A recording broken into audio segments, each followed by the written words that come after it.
ਸਭ ਤੋਂ ਪਹਿਲਾਂ ਆਈਏ ਜੋ ਅੱਜ ਜੋ ਸੈਨੇਟ ਦੇ ਵਿੱਚ ਜੋ ਬਿੱਲ ਹੈਗਾ ਜੀਓਪੀ ਦਾ ਟਰੰਪ ਐਡਮਿਨਿਸਟ੍ਰੇਸ਼ਨ ਵੱਲੋਂ ਜੋ ਬਿੱਲ ਲਿਆਂਦਾ ਗਿਆ ਬਿਗ ਬਿਊਟੀਫੁਲ ਬਿੱਲ ਉਸ ਦੇ ਉੱਤੇ ਜਿਹੜੀ ਆ VOTING ਹੋਣੀ ਹੈਗੀ ਆ। ਪਹਿਲਾਂ ਵੀ ਹੋਈ ਸੀ, ਉਹਦੇ ਉੱਤੇ ਚੱਲ ਰਹੀ ਆ ਕਿਉਂਕਿ 4 ਜੁਲਾਈ ਤੋਂ ਪਹਿਲਾਂ ਜਿਹੜਾ ਆ ਇਹ ਡਿਸੀਜਨ ਉਹਨਾਂ ਨੇ ਸੈਨੇਟ ਨੇ ਕਰਨਾ ਹੈਗਾ। ਸੋ ਇਹਦੇ ਵਿੱਚ ਕਈ ਤਾਂ ਹੁਣ ਕਹਿ ਰਹੇ ਵੀ ਇੱਕ ਪਾਸੇ ਟਰੰਪ ਹੁਣੀ ਇਹ ਕਹਿੰਦੇ ਸੀ ਵੀ ਅਸੀਂ ਤਾਂ ਡੈਫਿਸਿਟ ਨੂੰ ਘਟਾਵਾਂਗੇ, ਪਰ ਹੁਣ ਲੱਗ ਇਹ ਰਿਹਾ ਵੀ $3.2 ਟ੍ਰਿਲੀਅਨ ਦਾ ਜਿਹੜਾ ਨੈਸ਼ਨਲ ਡੈਪਟ ਆ ਹੋਰ ਐਡ ਹੋ ਜਾਣੀ ਆ। ਅਮਰੀਕਾ ਦੇ ਸਿਰ ਹੋਰ ਕਰਜ਼ਾ ਜਿਹੜਾ $3.2 ਟ੍ਰਿਲੀਅਨ ਦਾ ਚੜ ਜਾਣਾ ਹੈਗਾ। ਟੈਕਸ ਤੇ domestic policy bill senate Republicans ਜੋ ਆ ਉਹਦੇ ਵਿੱਚ ਬਹੁਤ ਸਾਰੀਆਂ ਪ੍ਰੋਵੀਜ਼ਨਸ ਆ, ਹੰਡਰਡਸ ਆਫ ਪ੍ਰੋਵੀਜ਼ਨਸ, ਖਾਸ ਕਰਕੇ ਟੈਕਸ ਕੱਟ ਨੂੰ ਐਕਸਪੈਂਡ ਕਰਨ ਦੇ ਲਈ ਤੇ ਮੈਡੀਕੇਡ ਤੇ ਫੂਡ ਬੈਨੀਫਿਟਸ ਤੇ ਹੋਰ ਪ੍ਰੋਗਰਾਮਸ ਦੇ ਵਿੱਚ ਕੱਟ ਕਰਨ ਦੇ ਲਈ। ਬਹੁਤ ਸਾਰੇ ਜਿਹੜੇ ਰਿਪਬਲਿਕਨਸ ਆ ਕੁਝ ਇਸ਼ੂ ਦੇ ਉੱਤੇ ਐਗਰੀ ਨਹੀਂ ਕਰ ਰਹੇ ਮੈਡੀਕੇਡ ਨੂੰ ਕੱਟ ਕਰਨ ਦੇ ਲਈ। ਸੋ ਉਹਨਾਂ ਨੂੰ ਵੋਟਾਂ ਦਿਸਦੀਆਂ ਹੈਗੀਆਂ, ਖਾਸ ਕਰਕੇ ਜਿਹੜਾ ਕਾਉਂਟੀ ਦਾ ਫ੍ਰੀ ਮੈਡੀਕਲ ਆ, ਸਨੈਪ ਪ੍ਰੋਗਰਾਮ ਦੇ ਵਿੱਚ ਬਹੁਤ ਜ਼ਿਆਦਾ ਜਿਹੜੇ ਕੱਟਸ ਹੈਗੇ ਆ। ਹੋਰ ਪ੍ਰੋਗਰਾਮਸ ਦੇ ਵਿੱਚ ਸੈਕਸ਼ਨ 8 ਦੇ ਵਿੱਚ ਬਹੁਤ ਜ਼ਿਆਦਾ ਜਿਹੜੇ ਕੱਟ ਹੋਣ ਜਾ ਰਹੇ ਹੈਗੇ ਆ। ਸੋ ਇਹਦੇ ਉੱਤੇ ਜਿਹੜੀ ਆ VOTING ਬਹੁਤ ਜਲਦੀ ਹੋਣ ਜਾ ਰਹੀ ਹੈਗੀ ਆ। ਸੋ ਖਿੱਚਾਤੋਈ ਜ਼ਰੂਰ ਚੱਲ ਰਹੀ ਹੈਗੀ ਆ। ਵੱਖ-ਵੱਖ ਜੇ ਆਪਾਂ ਦੱਸਦੇ ਜਾਈਏ ਇਸ਼ੂਜ਼ ਦੇ ਉੱਤੇ ਕਿਹੜੇ-ਕਿਹੜੇ ਜਿਹੜੇ ਕੱਟਸ ਹੋਣੇ ਆ ਜਾਂ ਐਕਸਟੈਂਸ਼ਨ ਹੋਣੀ ਆ। ਟੈਕਸ ਕੱਟ ਐਕਸਟੈਂਸ਼ਨ ਜੋ ਮਾਰਜਨਲ ਟੈਕਸ ਰੇਟ ਆ ਉਹ $2193 ਬਿਲੀਅਨ ਕਾਸਟ ਕਰੂਗਾ। ਸਟੈਂਡਰਡ ਡਿਡਕਸ਼ਨ $1425 ਬਿਲੀਅਨ ਤੇ ਜੀ ਚਾਈਲਡ ਟੈਕਸ ਕ੍ਰੈਡਿਟ $817 ਬਿਲੀਅਨ। ਸੋ ਇਸ ਤਰ੍ਹਾਂ ਕੱਲੀ ਜਿਹੜੀ ਲਿਸਟ ਆ ਉਹ ਬਣਾਈ ਹੋਈ ਹੈਗੀ ਆ। ਟੈਕਸ ਕੱਟਸ ਜੋ lasting only through Trump administration ਦੇ ਵਿੱਚ ਹੈਗਾ। ਨੋ ਟੈਕਸ ਔਨ ਓਵਰਟਾਈਮ ਇਹ ਆ ਰਿਹਾ ਹੈਗਾ। No tax on tips, no tax on car loan interest, Trump accounts ਜੋ ਕਹਿੰਦੇ ਆ ਵੀ $1000 ਦਾ ਜਿਹੜਾ ਅਸੀਂ ਅਕਾਊਂਟ ਆ ਪਰ ਚਾਈਲਡ ਦੇਵਾਂਗੇ, ਕੰਟਰੀਬਿਊਟ ਕਰੂਗੀ ਗਵਰਨਮੈਂਟ ਉਹਨਾਂ ਬੱਚਿਆਂ ਦੇ ਜੋ 2024 ਤੋਂ 2028 ਤੱਕ ਬੋਰਨ ਹੋਣਗੇ। ਜੀ ਬਿਲਕੁਲ। ਸੋ ਕਾਫੀ ਚੀਜ਼ਾਂ ਜਿਹੜੀਆਂ ਆ ਉਹ ਇਸ ਟਾਈਮ ਜਿਹੜੀਆਂ ਉਹ ਚੇਂਜਿਸ ਇਸ ਦੇ ਵਿੱਚ ਹੋ ਰਹੀਆਂ ਆ। ਸੋ ਕਹਿ ਸਕਦੇ ਹਾਂ ਹਰਜੋਤ ਸਿੰਘ ਜੀ ਵੋਟਰਾਮਾ ਕਹਿੰਦੇ ਵੀ ਸ਼ੁਰੂ ਹੋ ਗਿਆ ਸੈਨੇਟ ਦੇ ਵਿੱਚ। ਜਿਹੜਾ ਆ ਇਹ ਹੁਣ 4 ਜੁਲਾਈ ਕਿਉਂਕਿ ਇੰਡੀਪੈਂਡੈਂਸ ਡੇ ਆ, ਟਰੰਪ ਹੁਣੀ ਇਸ ਨੂੰ ਇੱਕ ਸਪੈਕਟੀਕਲ ਵੀ ਜਿਹੜਾ ਉਹ ਬਣਾਉਣਾ ਚਾਹੁੰਦੇ ਨੇ ਵੀ ਆਜ਼ਾਦੀ ਵਾਲੇ ਦਿਨ ਦੇਖੋ ਜੀ ਮੈਂ ਤੁਹਾਨੂੰ ਕਿੰਨੇ ਵੱਡੇ ਜਿਹੜੇ ਆ ਉਹ ਬਜਟ ਕੱਟਸ ਜਿਹੜੇ ਉਹ ਕਰ ਰਿਹਾ ਜਾਂ ਕਹਿ ਲਓ ਵੀ ਤੁਹਾਡੀ ਇਨਕਮ ਦੇ ਵਿੱਚ ਵਾਧਾ ਕਰਨ ਦੀ ਜਿਹੜੀ ਇਸ ਦੇ ਵਿੱਚ ਕੋਸ਼ਿਸ਼ ਆ ਉਹ ਜਿਹੜੀ ਉਹਨਾਂ ਨੇ ਪੇਸ਼ ਕਰਨੀ ਹੈਗੀ ਆ। ਉੱਦਾਂ ਜੇ ਦੇਖਿਆ ਜਾਵੇ ਜਿਹੜਾ ਮੈਡੀਕੇਡ ਦੇ ਵਿੱਚੋਂ 900 ਤੋਂ ਵੱਧ ਟ੍ਰਿਲੀਅਨ ਡਾਲਰ ਦੀ ਜਿਹੜੀ ਹਰਜੋਤ ਸਿੰਘ ਜੀ ਜਿਹੜੀ ਕਟੌਤੀ ਆ, ਸੌਰੀ ਬਿਲੀਅਨ ਡਾਲਰ ਦੀ, 900 ਮਿਲੀਅਨ ਡਾਲਰ ਦੀ ਜਿਹੜੀ ਕਟੌਤੀ ਆ ਉਹ ਹੋਣੀ ਆ। ਤੇ ਇੰਨੇ ਹੀ ਬਿਲੀਅਨ ਡਾਲਰ ਦਾ ਜਿਹੜੇ ਕਾਰਪੋਰੇਸ਼ਨਸ ਨੂੰ ਟੈਕਸ ਕੱਟ ਜਿਹੜਾ ਉਹ ਮਿਲਦਾ। ਸੋ ਬੇਸਿਕਲੀ ਆਮ ਲੋਕਾਂ ਦੀ ਜਿਹੜੀ ਮਨੀ ਆ ਉਹ ਡਾਇਵਰਟ ਕੀਤੀ ਜਾਣੀ ਆ ਇਹਨਾਂ ਵਾਲੇ ਪਾਸੇ। ਅਮੀਰ ਜਿਹੜੀਆਂ ਕਾਰਪੋਰੇਸ਼ਨਸ ਆ ਉਹਨਾਂ ਨੂੰ ਹੋਰ ਜ਼ਿਆਦਾ ਟੈਕਸ ਕੱਟਸ ਜਿਹੜੇ ਉਹ ਦੇਣ ਦੇ ਲਈ। ਸੋ ਇਹ ਸਿਚੁਏਸ਼ਨ ਜਿਹੜੀ ਉਹ ਇਸ ਟਾਈਮ ਨਾਲ ਦੇ ਨਾਲ ਚੱਲ ਰਹੀ ਆ। ਸੋ ਲੀਜ਼ਾ ਮਰਕੋਸਕੀ ਪਹਿਲੋਂ ਵੋਟ ਹੱਕ 'ਚ ਪਾਈ, ਫਿਰ ਕਹਿੰਦੇ ਵੀ ਨਹੀਂ ਅਲਾਸਕਾ ਵਾਲੇ ਪਾਸੇ ਉਹਨਾਂ ਨੇ ਆਪਣੇ ਲਈ ਜਿਹੜੀਆਂ ਚੀਜ਼ਾਂ ਆ ਇਸ ਦੇ ਵਿੱਚ ਮੈਡੀਕੇਡ ਦੀ ਐਕਸਪੈਂਸ਼ਨ ਤੇ ਉਹ ਸਾਰੇ ਜਿਹੜੇ ਪ੍ਰੋਗਰਾਮਸ ਦਾ ਜਿਹੜਾ ਉਹ ਵਾਧਾ ਜਿਹੜਾ ਉਹ ਕਰਵਾ ਰਿਹਾ। ਸੋ ਇਸ ਟਾਈਮ ਡੀਲ ਦੇ ਉੱਤੇ ਡੀਲ ਜਿਹੜੀ ਆ ਹਰਜੋਤ ਸਿੰਘ ਜੀ ਬਣ ਰਹੀ ਹੈਗੀ ਆ ਤਾਂ ਜੋ ਜਿਹੜੇ ਟਰੰਪ ਹੋਣਾ ਦਾ ਜਾਂ ਰਿਪਬਲਿਕਨਸ ਦਾ ਜਿਹੜੀ ਇੱਕ ਕੋਸ਼ਿਸ਼ ਆ ਉਹਨਾਂ ਦੇ ਇਸ ਬਜਟ ਬਿੱਲ ਨੂੰ ਉਸ ਨੂੰ ਪਾਸ ਕਰਵਾਇਆ ਜਾਵੇ। ਸੋ ਮੈਰਾਥਨ ਵੋਟਿੰਗ ਸੈਸ਼ਨ ਕਹਿੰਦੇ ਵੀ ਸ਼ੁਰੂ ਹੋ ਚੁੱਕਾ ਹੈ। ਸੈਨੇਟ ਦੇ ਜਿਹੜੇ ਮੈਜੋਰਟੀ ਲੀਡਰ ਜੌਨ ਥੂਨ ਆ ਉਹ ਅੱਜ ਜਦ ਫਲੋਰ ਦੇ ਉੱਤੇ ਗਏ ਰਿਪੋਰਟਰਸ ਦੇ ਨਾਲ ਗੱਲ ਕਰਨ ਤੋਂ ਪਹਿਲਾਂ ਰਿਪੋਰਟਰਸ ਦੇ ਨਾਲ ਗੱਲ ਕਰਦੇ ਹੋਏ ਕਿਹਾ, ਕਹਿੰਦੇ ਵੀ ਆਪਾਂ ਨੂੰ ਜਲਦ ਹੀ ਜਿਹੜਾ ਉਹ ਪਤਾ ਲੱਗੂਗਾ ਵੀ ਰਿਪਬਲਿਕਨਸ ਦੇ ਕੋਲ ਇਨਫ ਵੋਟਸ ਹੈਗੀਆਂ ਆ ਇਸ ਬਿੱਲ ਨੂੰ ਪਾਸ ਕਰਾਉਣ ਦੇ ਲਈ ਜਾਂ ਨਹੀਂ। ਕਹਿੰਦੇ ਦਿਸ ਮੇ ਟੇਕ ਅ ਵਾਈਲ। ਸੋ ਕਹਿੰਦੇ ਵੀ ਥੋੜਾ ਟਾਈਮ ਲੱਗ ਸਕਦਾ ਆ, ਪਰ ਇਹ ਚਾਹੁੰਦੇ ਆ ਵੀ ਇਸ ਦੇ ਵਿੱਚ ਇਸ ਨੂੰ ਜਿਹੜਾ ਉਹ ਪਾਸ ਕਰਵਾਇਆ ਜਾ ਸਕੇ ਜੋ ਕਿ ਟਰੰਪ ਹੋਣਾ ਦੇ ਏਜੰਡੇ ਦੇ ਜਿਹੜਾ ਉਹ ਨਾਲ ਹੈਗਾ ਆ। ਸੋ ਹਿਸਟੋਰਿਕ ਕੱਟਸ ਮੈਡੀਕੇਡ ਦੇ ਪ੍ਰੋਵੀਜ਼ਨਸ ਦੇ ਵਿੱਚ ਆ ਰਹੀਆਂ, ਜਿਸ ਦੇ ਨਾਲ 11.8 ਮਿਲੀਅਨ ਲੋਕ ਪ੍ਰਭਾਵਿਤ ਜਿਹੜੇ ਉਹ ਹੋਣਗੇ। ਸੈਨੇਟ ਦੇ ਇਸ ਜਿਹੜੇ ਬਿੱਲ ਦੇ ਵਰਜਨ ਦੇ ਵਿੱਚ 11.8 ਮਿਲੀਅਨ ਲੋਕ ਉਹਨਾਂ ਦੀ ਜਿਹੜੀ ਹੈਲਥ ਇੰਸ਼ੋਰੈਂਸ ਆ ਉਹ 2034 ਤੱਕ ਇਵੈਂਚੁਅਲੀ ਜਿਹੜੀ ਉਹ ਕਹਿੰਦੇ ਵੀ ਘੱਟ ਹੋ ਜਾਊਗੀ। ਇਸ ਤੋਂ ਇਲਾਵਾ 10.9 ਮਿਲੀਅਨ ਜਿਹੜੇ ਲੋਕ ਆ ਉਹ ਪ੍ਰੋਜੈਕਟ ਕੀਤੇ ਜਾ ਰਹੇ ਆ ਵੀ ਹਾਊਸ ਦਾ ਜੇ ਬਿੱਲ ਜਿਹੜਾ ਉਹ ਉਹਨਾਂ ਨੇ ਪਾਸ ਕੀਤਾ ਸੀ, ਜੇ ਉਹ ਵਾਲਾ ਹੀ ਸੈਨੇਟ ਵਾਲੇ ਪਾਸ ਕਰਦੇ ਆ ਤਾਂ ਉਹਦੇ ਨਾਲ 10.9 ਮਿਲੀਅਨ ਲੋਕ ਉਹਨਾਂ ਦੀ ਜਿਹੜੀ ਇੰਸ਼ੋਰੈਂਸ ਆ ਉਹ ਘੱਟ ਹੋ ਜਾਊਗੀ। ਮੈਡੀਕੇਡ ਦੇ ਵਿੱਚ ਜਿਹੜੇ ਹਿਸਟੋਰਿਕ ਕੱਟਸ ਆ, ਦੇਖੋ ਇਹਨਾਂ ਨੇ ਗੱਲ ਕਹੀ ਸੀ ਵੀ ਅਸੀਂ ਇਹ ਚੀਜ਼ਾਂ ਨੂੰ ਹੱਥ ਨਹੀਂ ਲਾਵਾਂਗੇ, ਵੀ ਇਹਨਾਂ ਦੇ ਉੱਤੇ ਕੋਈ ਛੇੜਖਾਨੀ ਜਿਹੜੀ ਉਹ ਨਹੀਂ ਕਰਾਂਗੇ, ਪਰ ਸ਼ਰੇਆਮ ਮੂੰਹ ਦੇ ਉੱਤੇ ਜਿਹੜਾ ਉਹ ਝੂਠ ਬੋਲ ਕੇ ਤੇ ਹੁਣ ਉਹ ਸਾਰੀਆਂ ਜਿਹੜੀਆਂ ਕਟੌਤੀਆਂ ਆ ਉਹ ਲੈ ਕੇ ਜਿਹੜਾ ਉਹ ਆ ਰਹੇ ਹੈਗੇ ਆ। ਸੋ $930 ਬਿਲੀਅਨ ਓਵਰ ਦਾ ਡੈਕੇਡ ਜਿਹੜੀ ਫੈਡਰਲ ਸਪੋਰਟ ਆ ਇਸ ਦੇ ਵਿੱਚ ਘੱਟ ਜਿਹੜੀ ਉਹ ਕੀਤੀ ਜਿਹੜੀ ਉਹ ਜਾ ਰਹੀ ਹੈਗੀ ਆ। ਸੋ ਇਸ ਦੇ ਵਿੱਚ ਨਾਲ ਇੱਕ ਬੰਦ ਜਿਹੜੀ ਹਰਜੋਤ ਸਿੰਘ ਜੀ ਇਹ ਵੀ ਰੱਖੀ ਗਈ ਆ ਵੀ ਜਿਹੜੇ ਲੋਕ ਇਹੋ ਜਿਹੀਆਂ ਸਹੂਲਤਾਂ ਦੇ ਵਿੱਚ ਆ ਜਿਨ੍ਹਾਂ ਨੂੰ ਮੈਡੀਕੇਡ ਬੈਨੀਫਿਟਸ ਮਿਲਦੇ ਆ, ਉਸ ਦੇ ਲਈ ਉਮਰ ਜਿਹੜੀ ਆ ਇਹਨਾਂ ਨੇ ਹੁਣ ਵਧਾ ਦਿੱਤੀ ਆ। ਹੁਣ 19 ਤੋਂ 64 ਸਾਲ ਤੱਕ ਉਹਨਾਂ ਨੇ ਵਰਕ ਦੀ ਰਿਕੁਆਇਰਮੈਂਟ ਜਿਹੜੀ ਉਹ ਰੱਖੀ ਆ।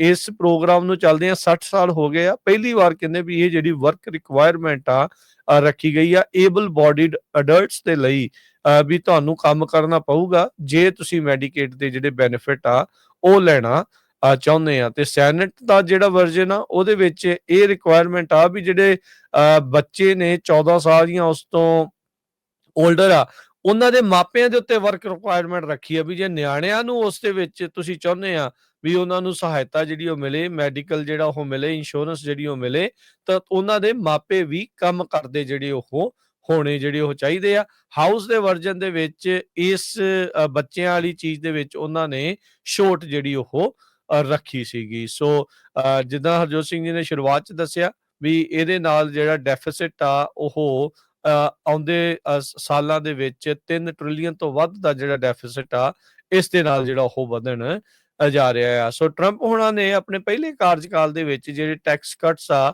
ਉਹਨਾਂ ਨੂੰ ਕਾਫੀ ਜ਼ਿਆਦਾ ਜਿਹੜਾ ਉਹ ਪ੍ਰਚਾਰ ਉਸ ਦੇ ਵਿੱਚ ਜਿਹੜਾ ਉਹ ਕੀਤਾ ਸੀਗਾ।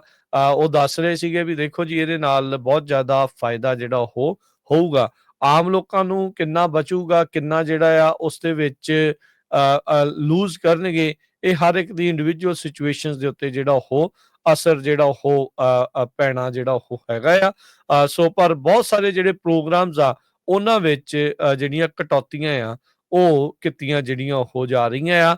ਗ੍ਰੀਨ એનર્ਜੀ ਤੇ এনवायरमेंट ਦੇ ਤਕਰੀਬਨ ਸਾਰੇ ਹੀ ਜਿਹੜੇ ਪ੍ਰੋਗਰਾਮਸ ਆ ਉਹਨਾਂ ਵਿੱਚ ਇਹਨਾਂ ਨੇ ਕਟੌਤੀਆਂ ਜਿਹੜੀਆਂ ਉਹ ਕਰਨੀਆਂ ਆ। ਜਿਹੜਾ ਕਲੀਨ ਵਹੀਕਲ ਕ੍ਰੈਡਿਟ ਮਿਲਦਾ ਸੀ ਉਹ ਵੀ ਬੰਦ ਕਰਨ ਜਿਹੜਾ ਜਾ ਰਹੇ ਆ। ਕਲੀਨ એનર્ਜੀ ਜਿਹੜਾ ਕ੍ਰੈਡਿਟ ਸੋਲਰ ਵਾਲਾ ਰੈਜ਼ੀਡੈਂਸ਼ੀਅਲ ਵਾਲਾ ਸੀਗਾ ਉਹ ਵੀ ਇਹਨਾਂ ਨੇ ਜਿਹੜਾ ਉਹ ਕੱਟ ਜਿਹੜਾ ਉਹ ਕਰਨਾ ਹੈਗਾ ਆ। ਸੋ ਇਹ ਸਾਰੀਆਂ ਚੀਜ਼ਾਂ ਇਸ ਟਾਈਮ ਆਪਣੇ ਸਾਹਮਣੇ ਜਿਹੜੀਆਂ ਹਰਜੋਤ ਸਿੰਘ ਜੀ ਚੱਲ ਰਹੀਆਂ ਆ। ਡਿਫੈਂਸ ਦੇ ਵਿੱਚ ਕਿਸੇ ਪਾਸੇ ਵੀ ਕਟੌਤੀ ਨਹੀਂ, ਇਨਫੈਕਟ ਉਸ ਦੇ ਵਿੱਚ ਵਾਧਾ ਜਿਹੜਾ ਆ ਉਹ ਮੇਨ ਰੱਖਿਆ ਗਿਆ ਆ। ਸਭ ਤੋਂ ਜ਼ਿਆਦਾ ਜਿਹੜਾ ਹਰਜੋਤ ਸਿੰਘ ਜੀ ਖਤਰਨਾਕ ਜਿਹੜੀ ਇਸ ਬਿੱਲ ਦੇ ਵਿੱਚ ਇਮੀਗ੍ਰੇਸ਼ਨ ਪੁਆਇੰਟ ਆਫ ਵਿਊ ਤੋਂ ਖਤਰਨਾਕ ਕਹਿ ਲਓ, ਜੇ ਸਭ ਤੋਂ ਵੱਧ ਖਰਚਾ ਜਿਹੜਾ ਆ ਉਸ ਚੀਜ਼ ਦੇ ਵਿੱਚ ਜੇ ਦੱਸਿਆ ਜਾਵੇ, ਇਮੀਗ੍ਰੇਸ਼ਨਸ ਦੀਆਂ ਜਿਹੜੀਆਂ ਡਿਟੈਂਸ਼ਨ ਜਿਹੜੀ ਕੈਪੈਸਿਟੀ ਆ, ਬਹੁਤ ਸਾਰੇ ਲੋਕ ਜਿਹੜੇ ਇਹਨਾਂ ਨੂੰ ਹੁਣ ਕੰਸੈਂਟਰੇਸ਼ਨ ਕੈਂਪ ਦੇ ਤੌਰ ਦੇ ਉੱਤੇ ਵੀ ਆਖਣ ਜਿਹੜਾ ਉਹ ਲੱਗ ਗਏ ਆ। $45 ਬਿਲੀਅਨ ਇਸ ਦੇ ਵਿੱਚ ਸਿਰਫ ਡਿਟੈਂਸ਼ਨ ਦੀ ਕੈਪੈਸਿਟੀ ਵਧਾਉਣ ਦੇ ਲਈ ਜਿਹੜੇ ਉਹ ਰੱਖੇ ਗਏ ਆ।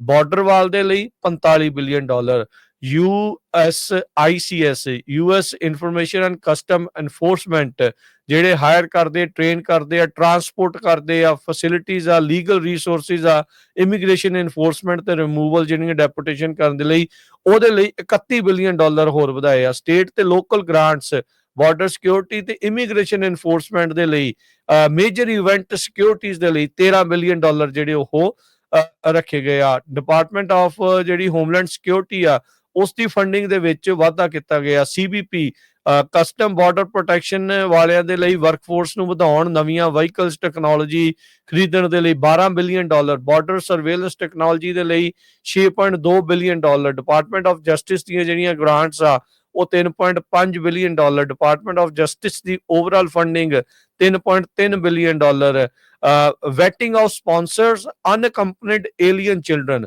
ਜਿਹੜੇ ਨਿਆਣੇ ਆਉਂਦੇ ਆ ਜਾਂ ਜੇ ਕੋਈ ਕਿਸੇ ਨੂੰ ਸਪਾਂਸਰ ਕਰ ਰਿਹਾ ਆ, ਉਹਨਾਂ ਦੀ ਸ਼ਨਾਖਤ ਕਰਨ ਦੇ ਲਈ, ਉਹਨਾਂ ਦੀ ਬੈਕਗਰਾਉਂਡ ਚੈੱਕ ਕਰਨ ਦੇ ਲਈ $0.3 ਬਿਲੀਅਨ ਯਾਨੀ ਕਿ $300 ਮਿਲੀਅਨ ਉਹਦੇ ਲਈ ਜਿਹੜਾ ਇਹਨਾਂ ਨੇ ਰੱਖਿਆ ਆ। ਪ੍ਰੈਜ਼ੀਡੈਂਸ਼ੀਅਲ ਰੈਜ਼ੀਡੈਂਸ ਦੀ ਪ੍ਰੋਟੈਕਸ਼ਨ ਆਬਵੀਅਸਲੀ ਉਹ ਜ਼ਰੂਰੀ ਚੀਜ਼ ਆ, ਪ੍ਰੈਜ਼ੀਡੈਂਟ ਨੇ ਜਿੱਥੇ ਰਹਿਣਾ $0.3 ਬਿਲੀਅਨ ਜਿਹੜਾ ਉਹਨਾਂ ਨੇ ਰੱਖਿਆ ਜਿਹੜਾ ਹੋ ਗਿਆ ਹੈਗਾ ਆ। ਸੋ ਇਹ ਓਵਰਆਲ ਜੇ ਦੇਖਿਆ ਜਾਵੇ ਤਾਂ ਹਰਜੋਤ ਸਿੰਘ ਜੀ ਇਸ ਦੇ ਵਿੱਚ ਇਹਨਾਂ ਨੇ ਜਿਹੜਾ ਆ ਉਹ ਕਾਫੀ ਜ਼ਿਆਦਾ ਜਿਹੜਾ ਖਰਚਾ ਆ ਉਹ ਐਡ ਕੀਤਾ ਆ, ਯਾਨੀ ਕਿ ਇਸ ਬਿੱਲ ਦੇ ਵਿੱਚ ਹੋਮਲੈਂਡ ਸਿਕਿਉਰਿਟੀ ਤੇ ਇਮੀਗ੍ਰੇਸ਼ਨ ਦੇ ਉੱਤੇ multi billion hundreds of billion ਆ ਉਹ ਇਸ ਦੇ ਵਿੱਚ ਐਡ ਕੀਤੇ ਜਾ ਰਹੇ ਹੈਗੇ ਆ। ਕਹਿੰਦੇ ਵੀ ਸੈਨੇਟ ਦੇ ਵਿੱਚ ਇਸ ਟਾਈਮ ਅਮੈਂਡਮੈਂਟਸ ਦੇ ਉੱਤੇ ਅਮੈਂਡਮੈਂਟਸ ਜਿਹੜੀਆਂ ਉਹ ਪੇਸ਼ ਕੀਤੀਆਂ ਜਾ ਰਹੀਆਂ ਆ ਇਸ ਬਿੱਲ ਨੂੰ ਹਰ ਹੀਲੇ ਜਿਹੜਾ ਉਹ ਪਾਸ ਕਰਵਾਉਣ ਦੀ ਖਾਤਰ।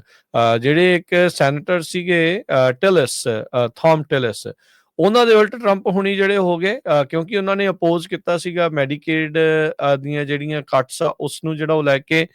ਟਰੰਪ ਹੁਣਾਂ ਦਾ ਇੱਕ ਹੀ ਕੰਮ ਆ, ਜਿਹੜਾ ਉਹਨਾਂ ਦੇ ਨਾਲ ਮਿਲਦਾ ਨਹੀਂ ਉਹਨੂੰ ਕਹਿੰਦਾ ਵੀ ਮੈਂ ਤੈਨੂੰ ਪ੍ਰਾਇਮਰੀ ਕਰਵਾ ਦੇਣੀ ਆ, ਤੇ ਉਸ ਤੋਂ ਬਾਅਦ ਟੌਮ ਜਿਹੜਾ ਟਿਲਿਸ ਆ ਉਹ ਫੋਲਡ ਕਰ ਗਿਆ ਆਪਣੇ ਪੱਤੇ ਤੇ ਕਹਿੰਦਾ ਵੀ ਹੁਣ ਜੀ ਆਪਾਂ ਬੈਠਣ ਲੱਗੇ ਆ, ਕਹਿੰਦੇ ਆਈ ਐਮ ਨਾਟ ਸੀਕਿੰਗ ਰੀ ਇਲੈਕਸ਼ਨ, ਕਹਿੰਦੇ ਵੀ ਇਹ ਹਾਰਡ ਚੋਇਸ ਆ ਮੇਰੇ ਲਈ, ਪਰ ਮੈਂ ਰੀ ਇਲੈਕਸ਼ਨ ਜਿਹੜਾ ਆ ਉਹ ਸੀਕ ਜਿਹੜਾ ਉਹ ਨਹੀਂ ਕਰੂੰਗਾ। ਜੋ ਸੈਨੇਟਰ ਜਿਹੜੇ ਥਾਮ ਟਿਲਿਸ ਆ ਉਹਨਾਂ ਨੇ ਅਨਾਉਂਸ ਜਿਹੜਾ ਉਹ ਕਰ ਦਿੱਤਾ। ਜਿਹੜੇ ਇਹਨਾਂ ਦਾ ਬਿੱਲ ਸੀਗਾ, ਟਰੰਪ ਹੁਣਾਂ ਦਾ ਇਹ ਬਿੱਲ ਆ, ਉਸ ਨੂੰ ਐਡਵਾਂਸ ਕਰਨ ਦੇ ਅਗੇਂਸਟ ਜਿਹੜੀ ਇਹਨਾਂ ਨੇ ਵੋਟ ਜਿਹੜੀ ਉਹ ਪਾਈ ਸੀ। ਟਰੰਪ ਹੁਣੀ ਲੰਮੇ ਚਿਰ ਤੋਂ ਜਿਹੜੇ ਟਿਲਿਸ ਆ ਉਹਨਾਂ ਨੂੰ ਕ੍ਰਿਟਿਸਾਈਜ਼ ਕਰਦੇ ਜਿਹੜੇ ਉਹ ਆ ਰਹੇ ਆ। ਜਿਹੜਾ ਟੈਕਸ ਪੈਕੇਜ ਆ, ਮੈਗਾ ਬਿੱਲ ਆ, ਬਿਗ ਬਿਊਟੀਫੁਲ ਬਿੱਲ ਆ, ਵੱਖ-ਵੱਖ ਜਿਹੜੇ ਨਾਂ ਇਸ ਦੇ ਦਿੱਤੇ ਗਏ ਆ, ਇਸ ਤੇ ਉਲਟ ਇਹਨਾਂ ਨੇ ਆਪੋਜੀਸ਼ਨ ਆਪਣੀ ਜਿਹੜੀ ਉਹ ਜ਼ਾਹਰ ਕਰਦੇ ਰਹੇ ਆ।